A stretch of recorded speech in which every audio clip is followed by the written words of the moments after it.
Good morning and welcome to the AdventHealth News Briefing. I'm Tom Johnson from AdventHealth TV. We appreciate you waiting an extra few minutes with us as we solve some technical issues. This morning, an update on the latest COVID-19 surge and the impact of the Omicron variant. Our guest today is Dr. Vincent Hsu. Good to see you again. He is AdventHealth's Executive Director of Infection Prevention and an epidemiologist.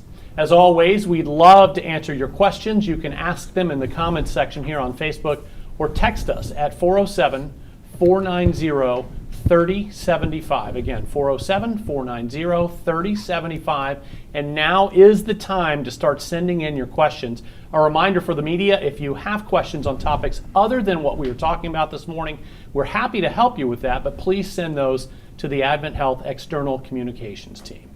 All right, Dr. Hsu, let's start with our current census. There are about 630 people hospitalized across the AdventHealth Central Florida division with COVID-19 right now. That is still less than half of the peak that we saw during the Delta surge in August. So how is this latest increase affecting hospital operations?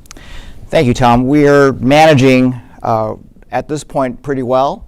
With the current surge, we recognize that this is still a surge that is rising, so we have to continue to remain vigilant and make sure that we have all the resources necessary to take care, which we do right now. I think the one thing we do have to recognize is that just like Delta, the limiting factor with taking care of patients is our staff. And we have seen a greater number of staff members that have come down with COVID that are not able to work, and because of those issues, we are really managing the staff as carefully as possible so as to manage the increasing numbers, and that's really our greatest challenge right now. So the Omicron variant is thought to be milder than previous strains like Delta. What are we seeing inside the hospitals?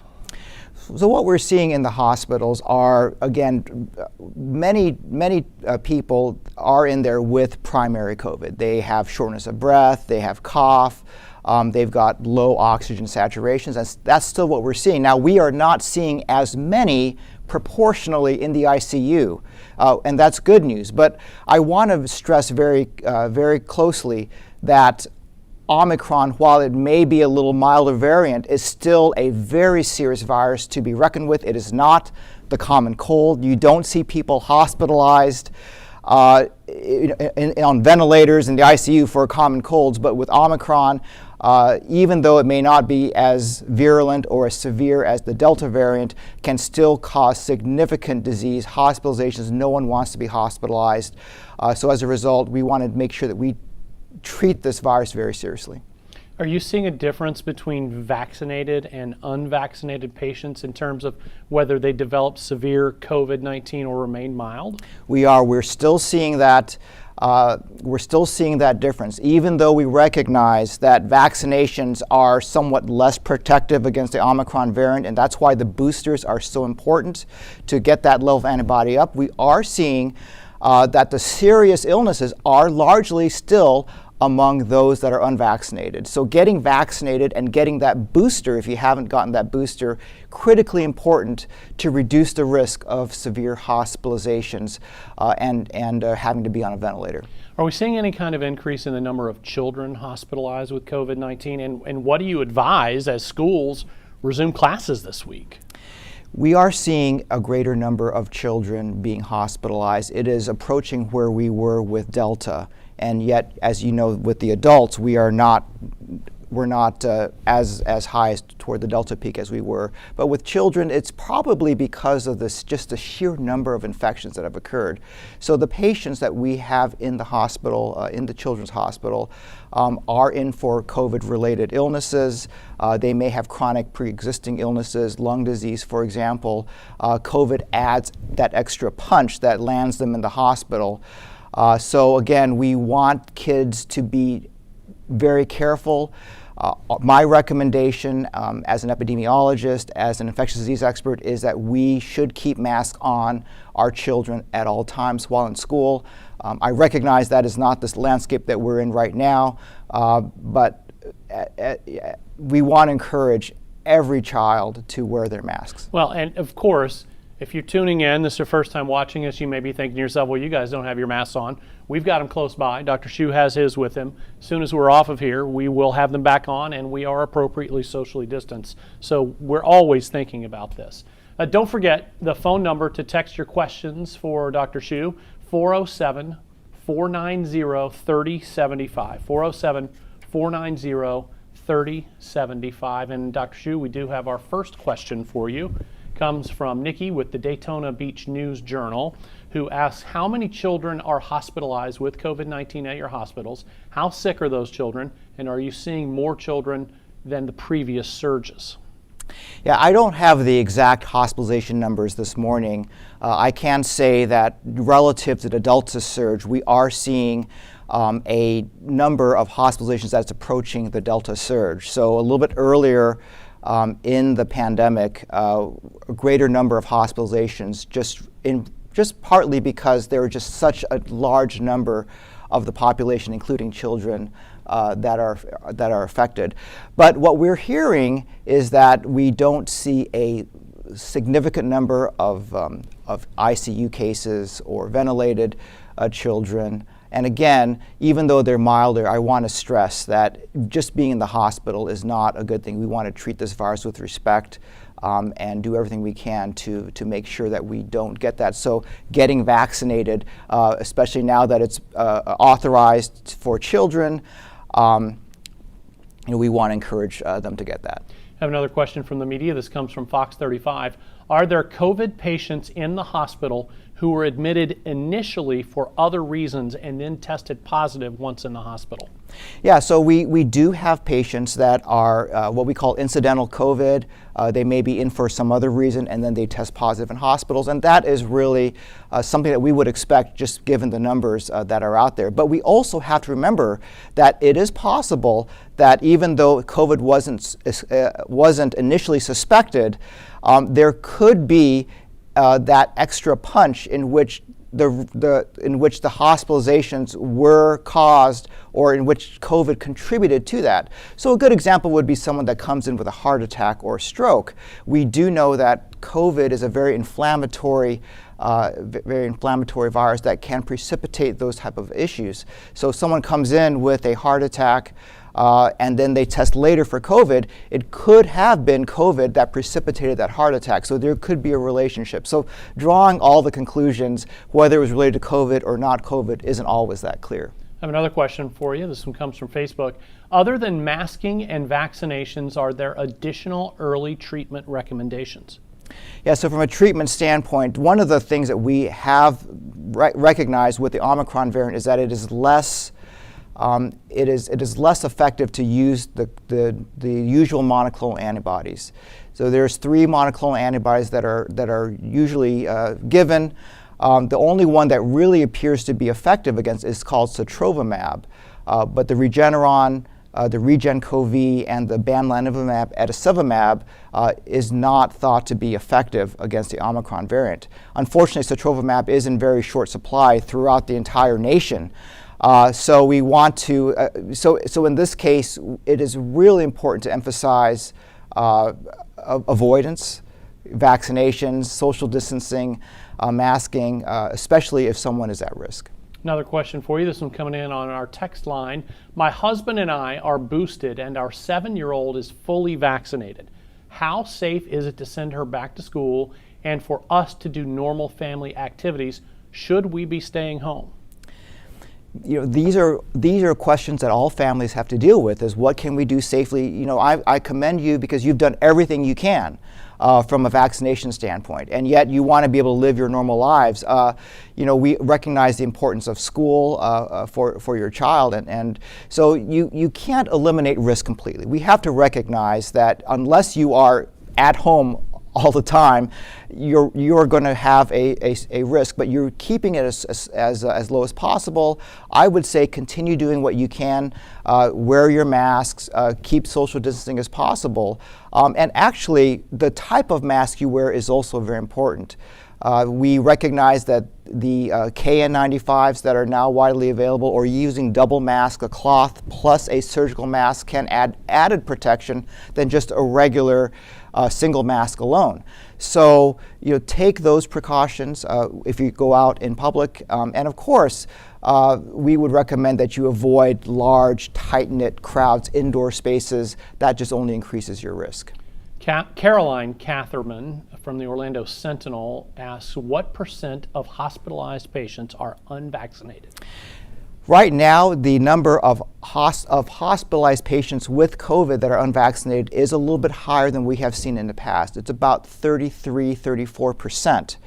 And so while we recognize that the effects of vaccination aren't quite as significant in preventing COVID hospitalizations, this really still underscores the fact that vaccinations still are a very important part in reducing the risks of COVID-related hospitalizations.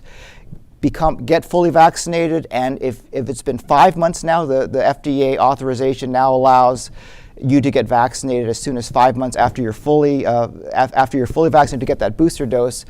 Take advantage of that, because doing so will increase your antibody levels and provide additional protection. Let's stick with talking about the vaccine for a minute. We have a question from Facebook. Do you think a second booster will be needed and recommended? If so, how soon? So right now, there is talk about a fourth, what they call a fourth dose or a second booster dose. We know that there are some countries such as Israel that have started that, and they have seen increases in antibody titers as a result of that fourth dose. I don't want to speak ahead of what our federal authorities and public health authorities are saying, but it does appear that with every iteration of wave that occurs, and with the fact that we know that that vaccinations overall wane over time, we probably will have the opportunity very soon to have additional booster doses. So safe to say it's at least being considered at this point. It is. We have to consider that as an additional tool to keep the population as protected as possible. Noah Hertz from the West Volusia Beacon asks, is there any talk of deferring elective surgeries in the AdventHealth system due to the rising COVID census? Yeah, so there's always discussion about what we need to do. We have a command center in Central Florida. Every day they look at where is our status, what do we need to do, how is our staffing, and yes, elective surgeries or deferring that is always considered as part of that. At this point, we remain in green status. At this point, there's no imminent decision being made about deferring elective surgeries at this point, but it's always on the table. We are going to see what happens, and we've got very good folks at our leadership level who are constantly evaluating this. The COVID-19 positivity rate at AdventHealth Centricare urgent care clinics across Florida continues to reach new highs, recently hitting near 40%. First, what does that mean, and especially to you when you hear that? And also, are there any signs yet that we may be at the peak of this surge? Yeah, 40% positivity rate is extremely high. That basically means that 4 out of 10 patients who present with potential symptoms or even may not have symptoms are testing positive. And ideally, to get an epidemic under control, you would like to see that as low as possible, clearly as low as 5% or even lower than that. So 40% is very high, and it's the highest number we've seen since the start of the pandemic.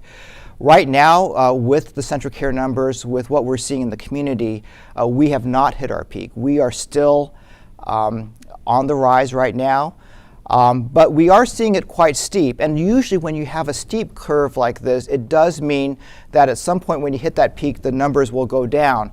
When we look at at the data that comes from countries that have had Omicron earlier, a good example would be South Africa. It took about a good 30 days or at least a month from the time they really started rising up before they hit their peak. Central Florida, we started our surge somewhere around mid-December. So a lot of us are looking and saying, well, we probably are in another couple of weeks until we hit mid-January. Hopefully by that time we will start seeing a decrease, but it's really hard to make predictions at this time. With South Africa, I believe, and correct me if I'm wrong, that once they hit the peak, the drop-off was fairly dramatic. It was also steep. Can we in the U.S. take anything from that, or is it a completely different situation here? You know, there are some things there are some things we can certainly take back from what we've learned. I mean, certainly as we are using a forest fire's analogy, if a forest fire that burns very quickly and has no more timber to burn dies out pretty quickly, and that's what we saw in South Africa. But we have to recognize that the demographics here in Central Florida are very different than that of South Africa as well. We do have a larger number of folks that are elderly, those that are immune compromised. So we certainly can't draw a fast conclusion that, well, because there weren't significant hospitalizations in a different country, that doesn't occur here, because we do have more vulnerable population here in the U.S. and in Central Florida.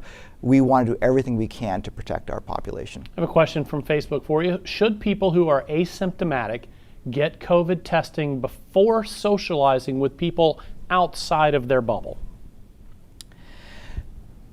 You know, that is really that's a great question, and yes, testing is an option to definitely assess whether a person is infected or not. It's not 100%, but it can certainly provide that security to get tested, even if you're asymptomatic. I will say, however, that tests are in short supply. And so testing persons who have not had a risk factor, or just to know what your status is, when you're dealing with short supply, that testing indication is probably a little bit lower, because you've got a ton of people who need to get tested because they're symptomatic, or they were already exposed, or they need it to go to their work. So I would say we should use our testing as carefully as possible, but certainly, yes. I mean, if there is a large get-together and a need to really ensure that people are negative, that would be an appropriate use for testing. So where should people go for a test? And also, when should they come to or avoid the emergency room?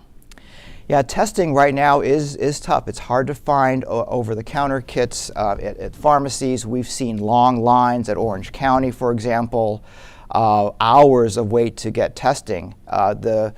The central cares, require appointments, and the waits can be quite long. So, as far as getting tested, we encourage you to use whatever sources you have available to get tested.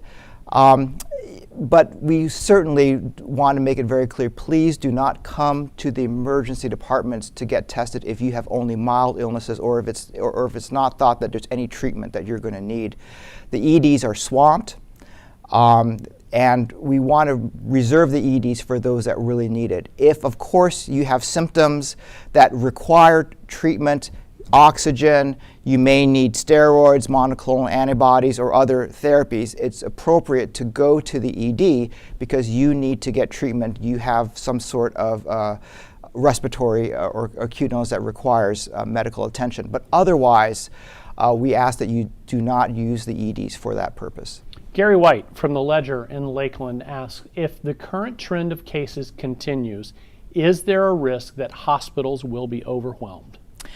There is always the risk that Omicron could be infecting a greater number of people than that will overwhelm the healthcare system. We have not seen that in Florida. I think part of the good news is that we had such a significant Delta wave that there is likely immunity from that wave that perhaps has prevented people from getting so sick and requiring the hospital. But there's always that risk. We always want to be prepared for that. We're not taking anything to chance. We know, and I believe you mentioned it earlier, that hospital staffing is stretched here and across the nation. What can people do to support healthcare workers right now? The simple answer, although I recognize I want to clarify that, is don't get infected. Avoiding getting ill certainly will then prevent the next step, which may be to go to the hospitals to seek treatment, especially if it gets worse. But But how do we do that? And again, that is really where it's important that we look at our own behaviors. And number one in that is to get vaccinated if you haven't been vaccinated. If you've already been fully vaccinated, please get that booster dose. Please, the pandemic is not over. The virus doesn't care, about what we think. They only care. The virus only will jump to susceptible people. So wear your masks. And we talked about the importance of a good fitting mask or double masking. Just keeping your distance. And I recognize it is very hard for us to change our behaviors, and we're very tired. I'm very tired. You're very tired. But let's hang on there. At least get this surge, going down and over with. And if you can do what you can to prevent getting ill, that would certainly be the best thing for our healthcare providers and provide them some relief. If you do get ill and you do develop COVID-19 infection during this current surge, should you still get the vaccine once you recover? We're always going to recommend to get the vaccine, even after recovery. Getting that vaccine does provide the additional boost. Now, the timing may be, you don't have to get it immediately after having COVID.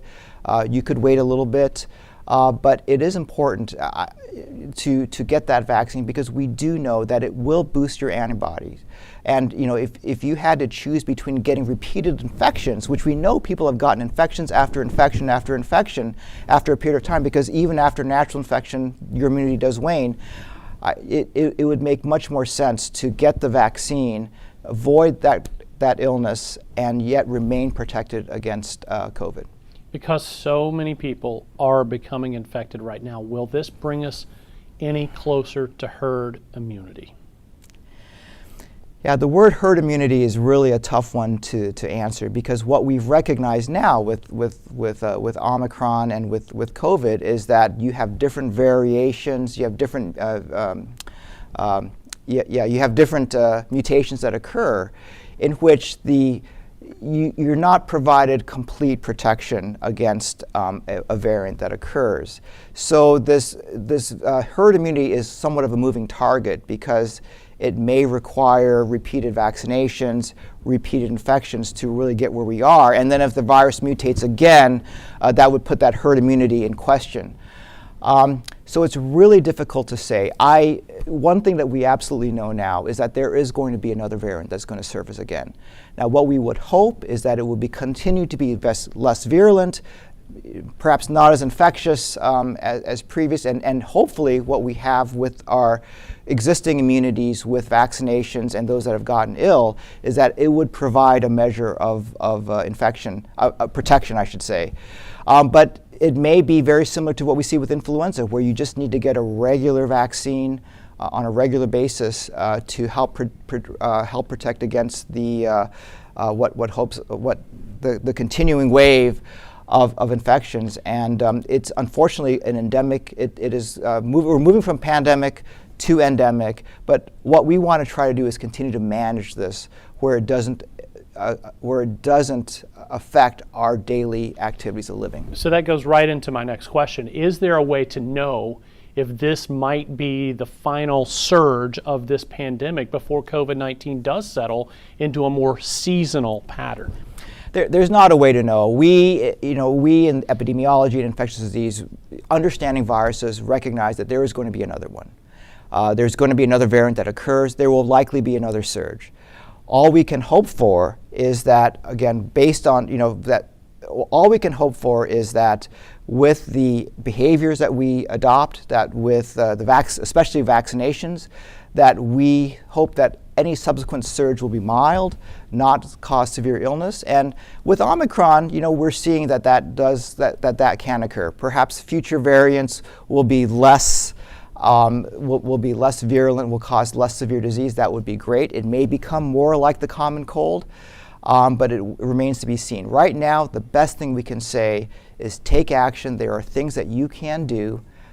Get vaccinated, get your booster, and hopefully that will be what we need to have a relatively normal life moving forward. Dr. Hsu, always great to chat with you. Thank you for being with us today. Thank you, Tom.